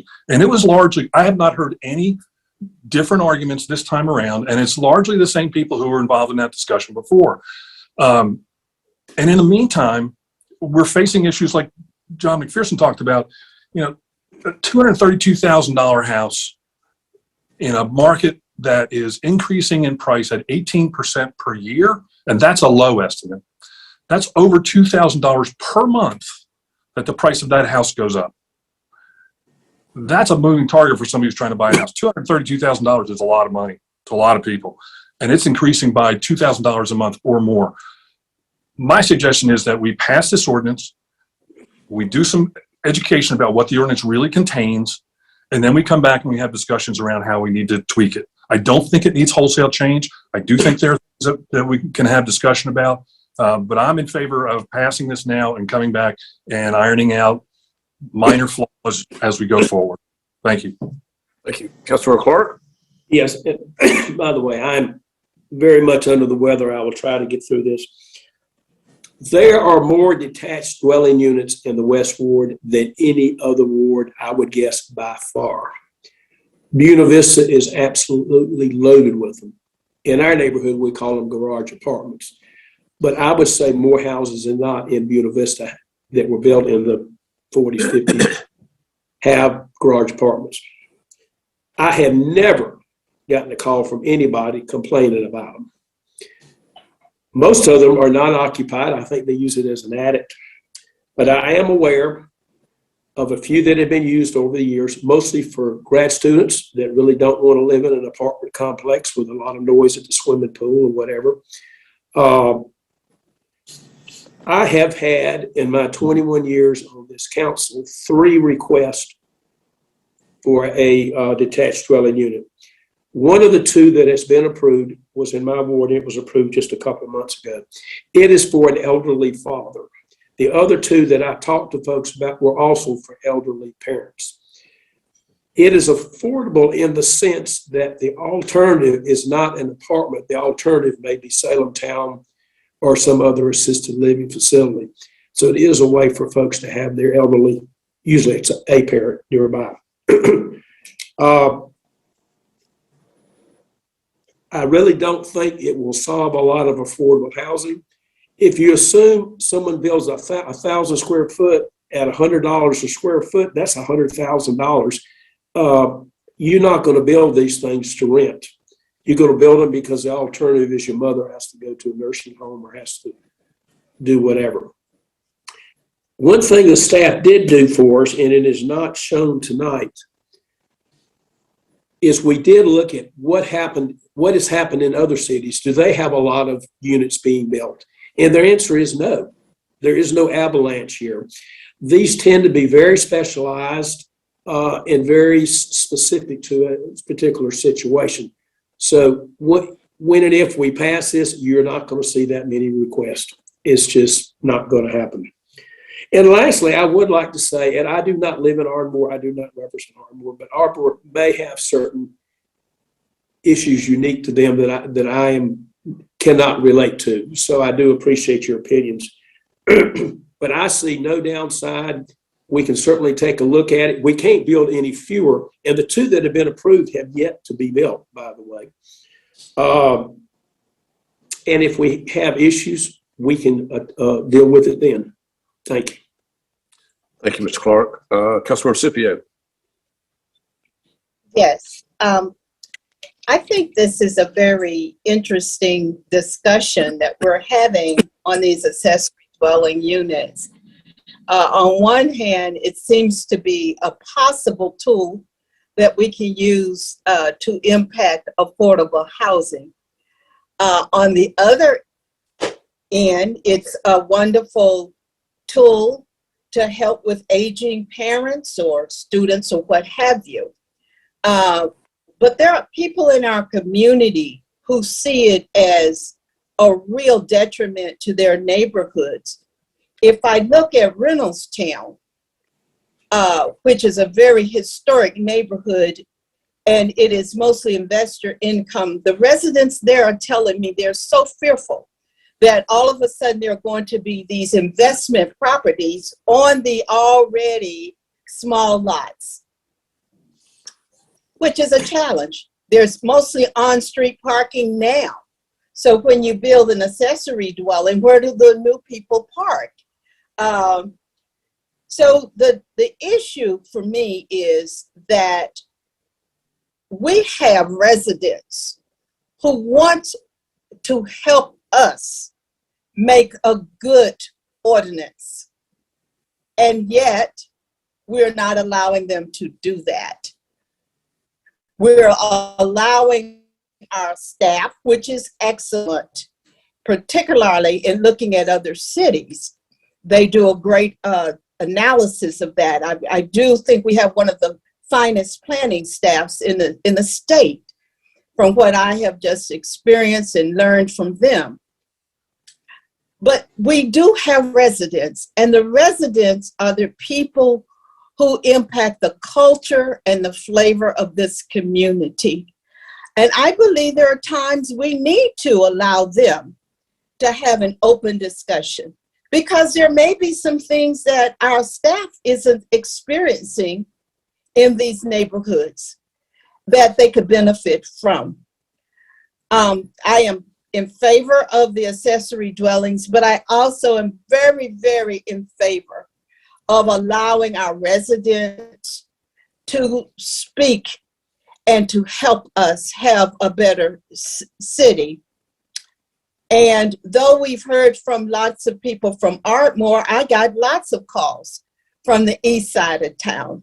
They're concerned. They may not have been on the call tonight, but they do have concerns. So I would like to propose that we have at least one public forum where we can talk about this ordinance with residents who are interested in coming. And then we can vote on it after we have imparted the information and heard their side of the story. I think it's a wonderful way to get our citizens engaged, as also to continue to strengthen our bonds as a family of people and community. We really have to start healing our city and not have division based on a developer's desire or one neighborhood's desire. I think we have to start opening up to let our residents have a voice when we have these kinds of situations that are very passionate for many. So I would like to propose that we take time, at least 1 month, to do an open discussion with our residents. If this is such a hot button, we got great demand, surely 1 month would not be too much to ask. If it's just something that some people might want to have, surely 1 month would not be too much for us to take time to get it right from the beginning. Are you making a substitute motion, Councilmember? Mr. Mayor, I would like to make a substitute motion. Councilmember Scipio makes a substitute motion to hold this item for 1 month. Is there a second? Second. Second by Councilmember Larson. We will vote on the substitute motion, which is to hold this item for 1 month. So a yes vote is in favor of the substitute motion. Everybody understand that? Can we have some discussion at this point?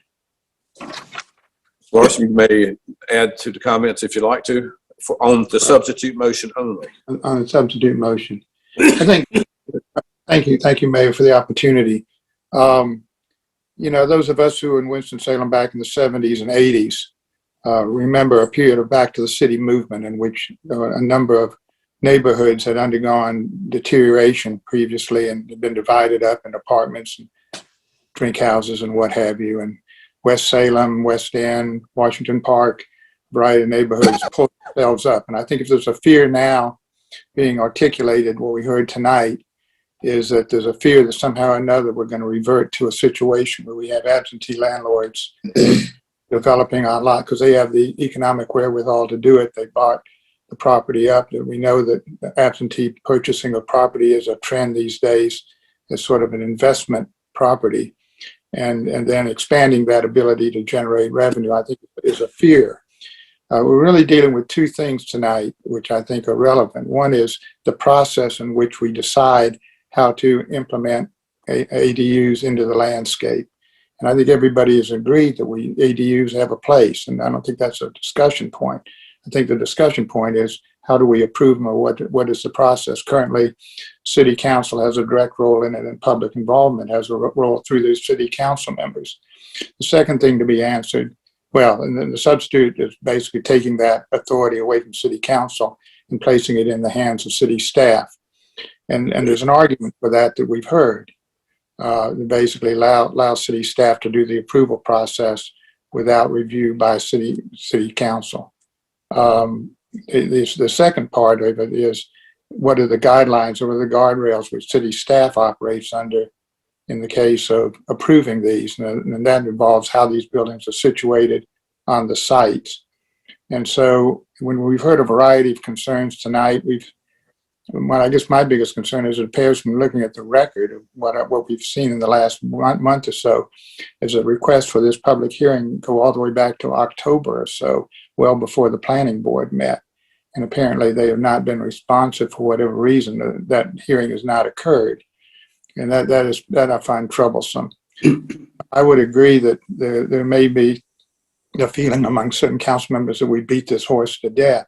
But on the other hand, and looking at the comments that have come in the last few days of some additional ideas that could be applicable perhaps and even improve the product, I see no harm in giving another 30 days to hear those comments. The real question is whether we're opening the discussion with an open mind to receive information that might be useful and improve the product, or whether this is another perfunctory, just punch the ticket and move on.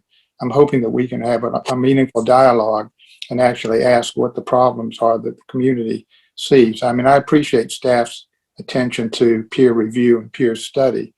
I have a constituency and a citizenship that I have to report to and I represent.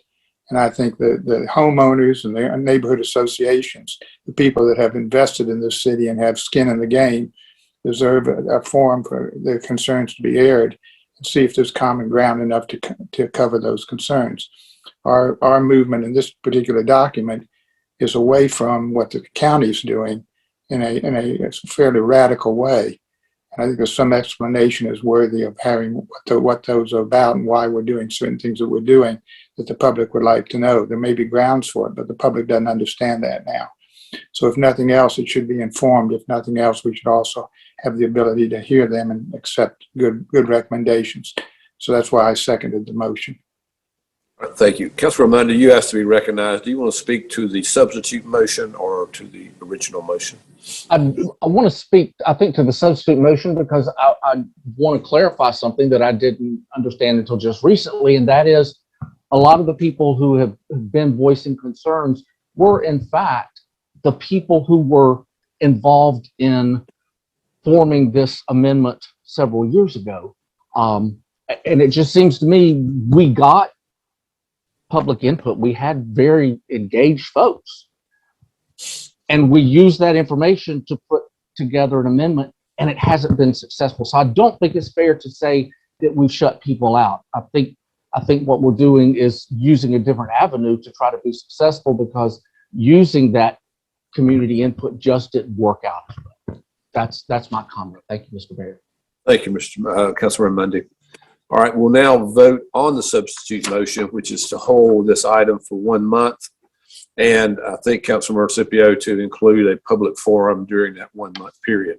So a yes vote is in favor of the substitute motion. All right, Councilmember Larson? Yes. Councilmember Clark? Yes. Councilor Raimondi? No. Councilor Scipio? Yes. Mayor Pro Tem Adams? No. Councilmember Taylor? Yes. Councilmember McIntosh? No. Councilmember Burke? Yes. The substitute motion does pass, 5 in favor, 3 opposed.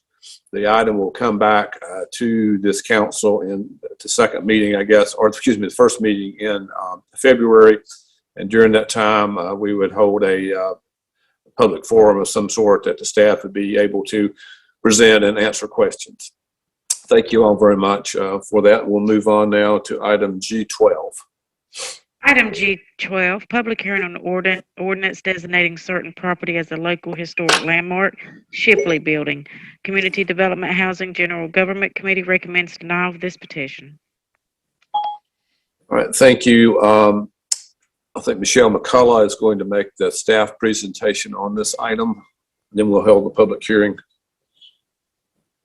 Thank you, Mayor Joines, Mayor Pro Tem Adams, and members of the council. Let me share my screen.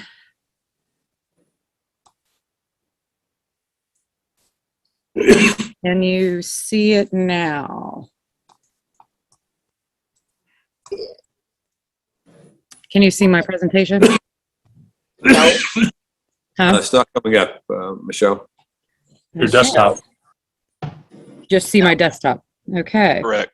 It's nice. Okay, hold on a second here. Oh, it worked during committee. Yeah. Michelle, if you hold on a second, I think I can open it. I would greatly appreciate that because I am now. There you go. Yes. Thank you very much.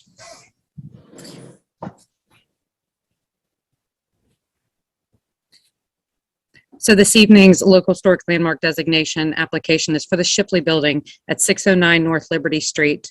The applicant is the Fame Property LLC. Again, the building is located at 609 North Liberty.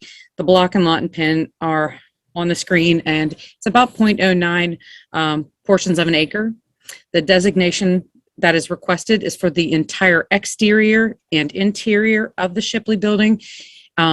And just not to, for any confusion or any doubts, the grounds and any excess land or any other building on the parcel are not included in this designation. Next slide. The site, the location map on the left, you can see it is located on Liberty between 6th and 7th Streets. There's a photograph of the front of the building and then one of the interior. Next slide, please. I'll briefly just go over the landmark designation process very quickly so that everybody knows how we got to this point. Landmark applications are received by Historic Resources staff. They do have to meet 2 specific criteria: special local significance and integrity of the building and site. Staff is required by state statute to send it to the North Carolina State Historic Preservation Office for comment. They get 30 days to comment. It then goes before the Historic Resource Commission for them to make a recommendation to the appropriate elected body. And in this case, it is the City Council. And then it is the elected body's job to make a determination of designation at the public hearing. If designated, the ordinance is then sent to the county for the tax assessor to determine the tax deferral. Remember, landmarks are those historic properties that can get up to a 50% tax deferral on designated portions of the building or site. And then it goes for design review before the Historic Resource Commission. So any changes to any designated portion will need to be reviewed by the commission. Next slide, please. In examining the Shipley building landmark application, the research did not demonstrate that the building meets the required level of special local significance. The building is just a representative example of early 20th century commercial architecture in downtown Winston-Salem and was not found to make a significant contribution to the broad patterns of the city's history.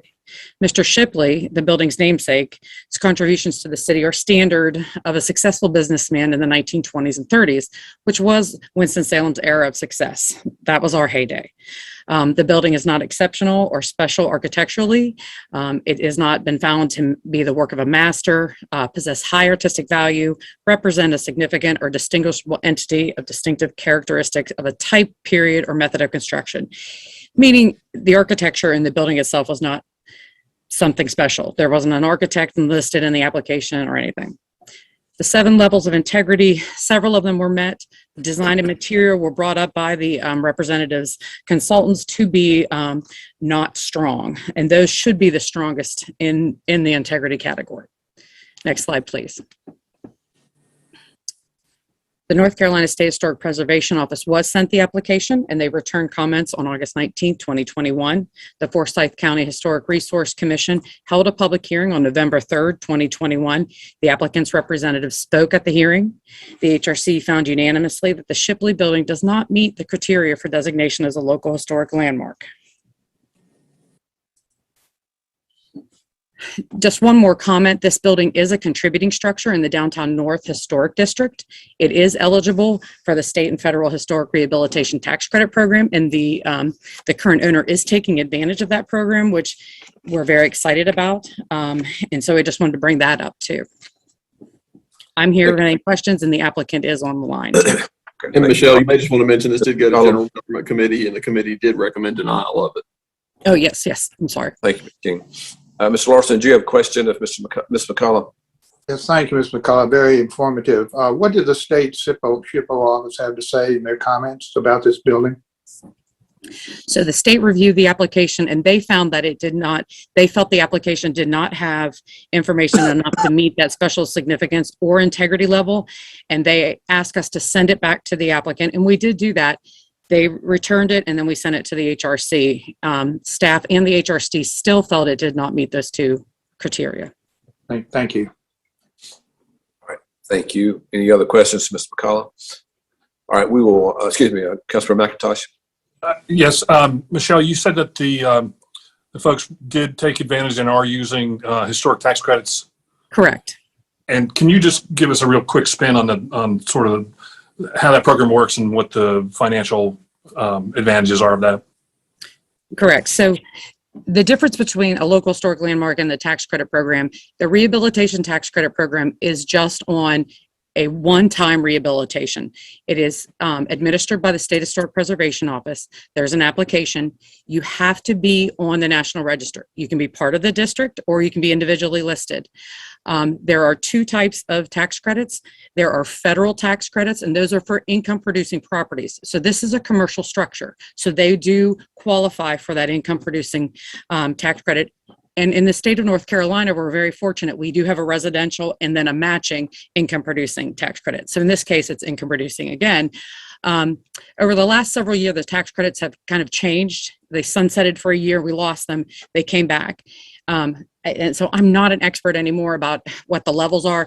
It's roughly about 15% of the rehabilitation cost. That is hard and soft costs. So that's the architect's plans plus the bricks and mortar of the project.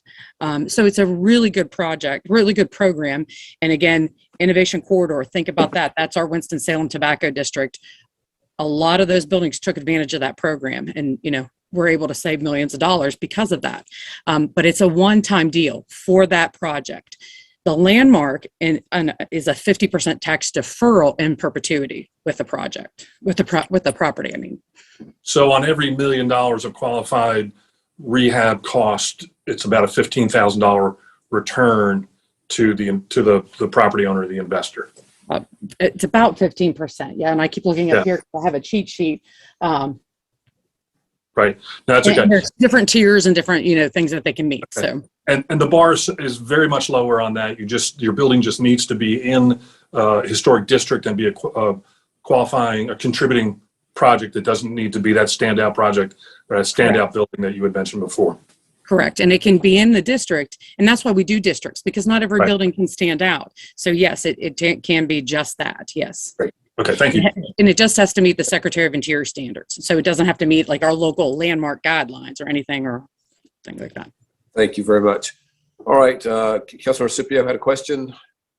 Yes, Ms. McCullough, how many buildings in our downtown historic district have achieved the landmark status? In downtown? Mm-hmm. Around 14 of them. And again, it's very close to 14. I've made a list here, and they are the ones that you would think of: the Reynolds Building, the Pepper Building, the Courthouse, City Hall, those type of buildings.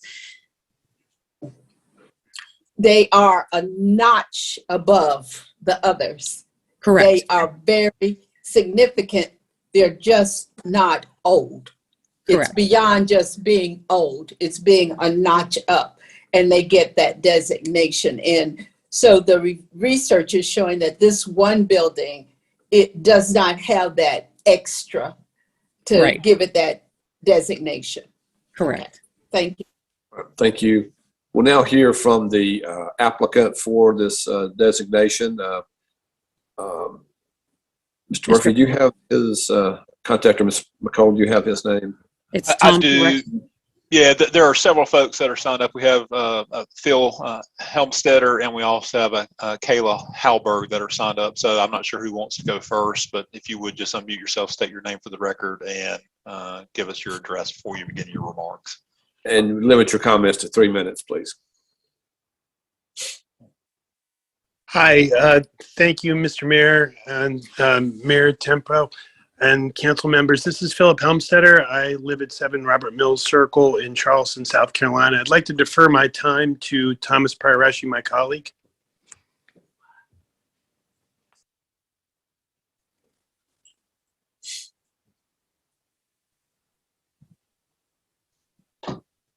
Damn it. Hello. Mr. Parareshi, we can hear you. He won't put me on put me on the video too, please.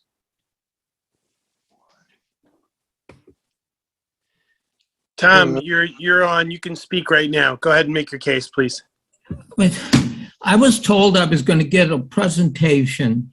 I didn't know it was limited to 3 minutes. I'm the only speaker prepared for tonight.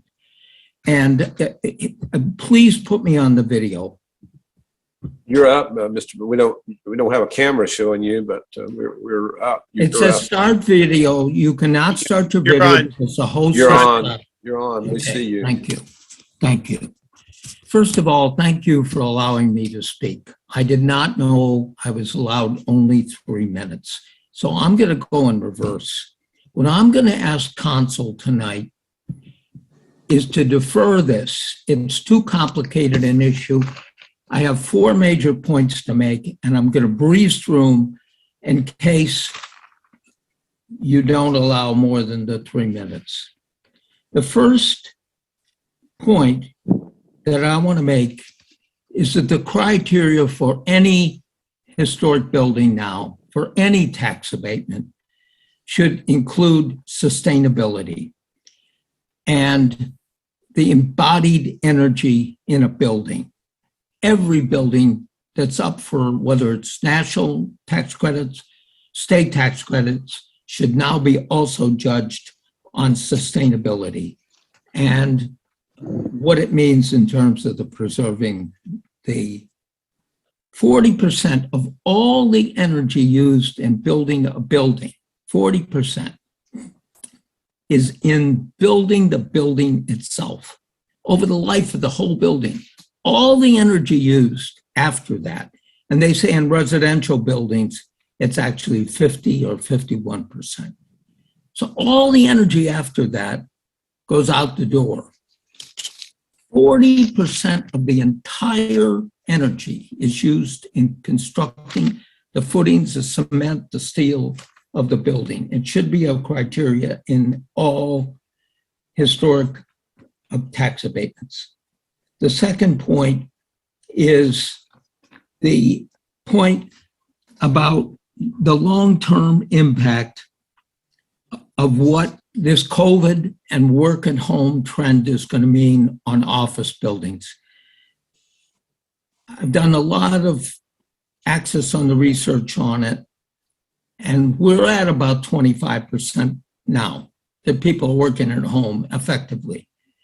It's going to drop to 22, some people are saying, but some people are saying it's going to be 50% of all workforces working at home by 2030. If Winston-Salem and every city doesn't have a program to push housing downtown in historic buildings and the investment that that will create by doing that, they're going to miss the boat. You guys have great programs, but they are exclusionary. Only 14% get a tax abatement. I assumed coming here that we would get one. But if you want to fuel... Sir, your time is up, but because you were thinking you had a little more time, I'm going, without objection, counsel, I'm going to allow him 2 more minutes to comment. Okay, my second point is that it is one way to fuel the best way, because the value of the buildings with no tax abatement versus what you guys just did with raising the taxes reduced the value of this building by $300,000 if you could have given just normal tax abatements. The third point is that you're missing a point about a sense of place. The reason Charleston is so successful in building historic, every building is included that is on the historic, like being a building in the historic district. Every building is included. You want inclusion, not exclusion in some program. If it's not this, substitute another one or add another one and leave this on. You need tax abatements to fuel the amount of office buildings that will become vacant in the next 10, 5, 15 years. It's going to happen across America. Developers need a predictable economic result. You can't have going to one board trying to make your case about one building and get nothing. Can't be done. Can't be done. It doesn't make sense. I will tell you, without tax abatements, I would have not, I've developed 90 things in my life, and about half of those are historic buildings. Half of those without the tax abatements, I would never have done. So again, the 4 points. Sir, your time is up. Impacting that. Sorry. I ask you You to asked us defer to this and to postpone it. Thank you, sir. I appreciate your comments. All right, this is certainly an issue. I don't think I've seen one that's come from the commission recommending denial, but I would certainly, to any account, can we get a motion on the floor regarding this item? Mr. Mayor. Council, I make Yeah. a motion to deny the request to designate the Shipley building as a local historic landmark. Thank you, sir. Second. Second. Thank you. Any discussion on that? All right, we'll go to the roll call. The motion is to deny the request. Councilman Larson, Yes. Councilman Clark, Yes. Councilman Mundy, Aye. Councilman Scipio, Yes. Mayor Pro Tem Adams, Yes. Councilmember Taylor, Yes. Councilmember McIntosh, Aye. and Councilmember Burke. Yes. That is unanimous. Councilman Larson, did you have a comment on this one? Or? Yes, if I could, just for clarity, this is a National Register contributing building, and it is receiving tax credits and deferrals from the federal and state level. So there's an economic incentive that is being granted to this project. It's just not local designation. I think Michelle McCullough tried to make that clear, that there is an economic component that's been used in Winston-Salem very successfully for tax credit projects on the national level. This project will be eligible for those tax credits. That's a good point, Ms. Larson. 15-20% tax credit is a big number on a project like this. It's additional equity. It goes in kind of free of charge.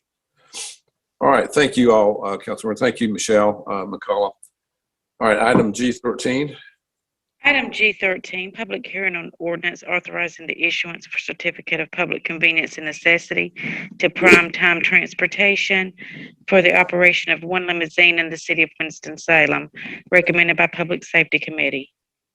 Is there anyone signed up for this public hearing? All right. Therefore, I'll close the public hearing. I'll recognize Chairman of the Public Safety Committee, Councilmember Taylor. Mayor, members of the council, Mayor Pro Tem, I move for approval of item G13. Second. Motion second. Any discussion? All right, go to a roll call. Councilmember Larson. Yes. Councilmember Clark. Yes. Councilmember Mundy. Aye. Councilmember Scipio. Yes. Mayor Pro Tem Adams. Yes. Councilmember Taylor. Yes. Councilmember McIntosh. Aye. Councilmember Burke. Yes. Thank you. Before we go to the next item, I want to circle back and just clarify relative to the postponement of the item G11. The actual date of that meeting is February 7th for the record. February 7th is when this item will come back. All right. Item G14. Item G14, public hearing on ordinance authorizing the issuance for certificate of public convenience and necessity to Real Connection LLC, DBA, Real Connections First LLC for operations of 2 limousines in the city of Winston-Salem, recommended by Public Safety Committee. Thank you. There's no one, as I understand, been signed up for the public hearing.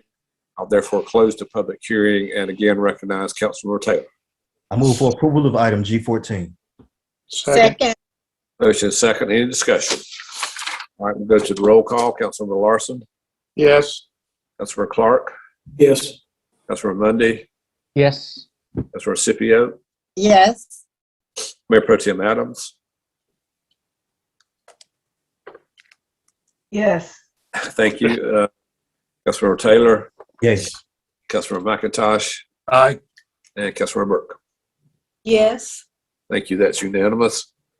Now, item G15. Item G15, public hearing on ordinance authorizing the issuance of certificate of public convenience and necessity to top-notch movement for the operation of 4 limousines in the city of Winston-Salem, recommended by Public Safety Committee.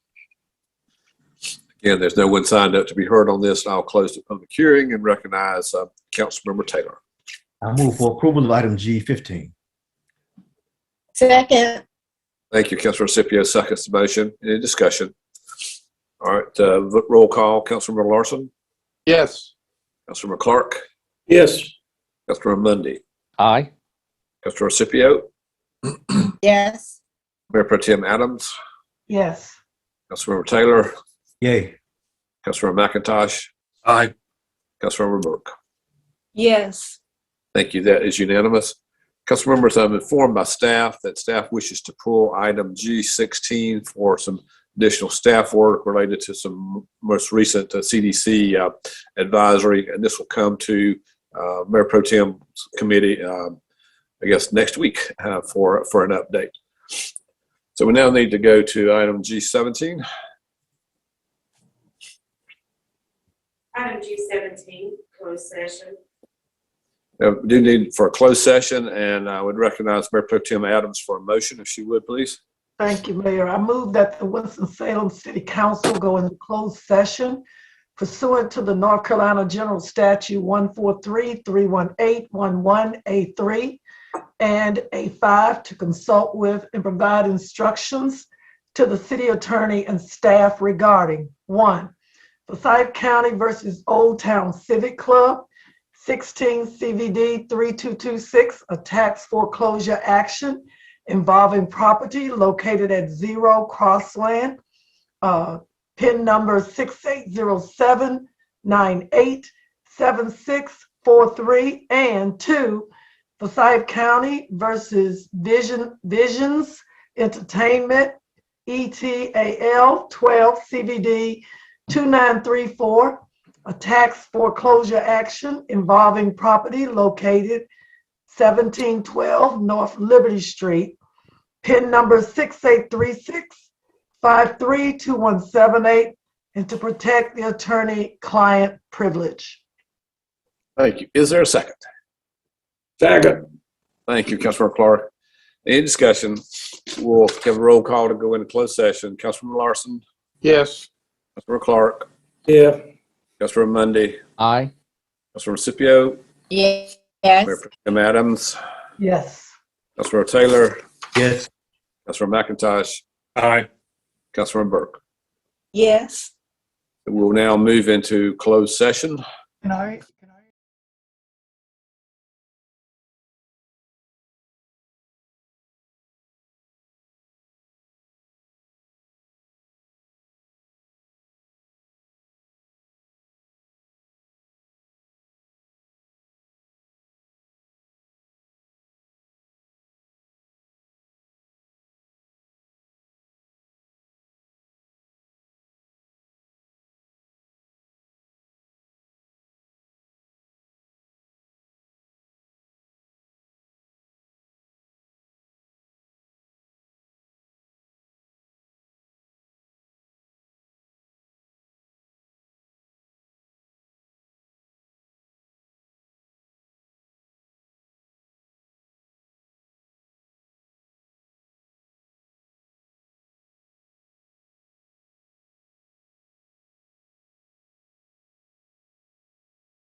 Recording stopped.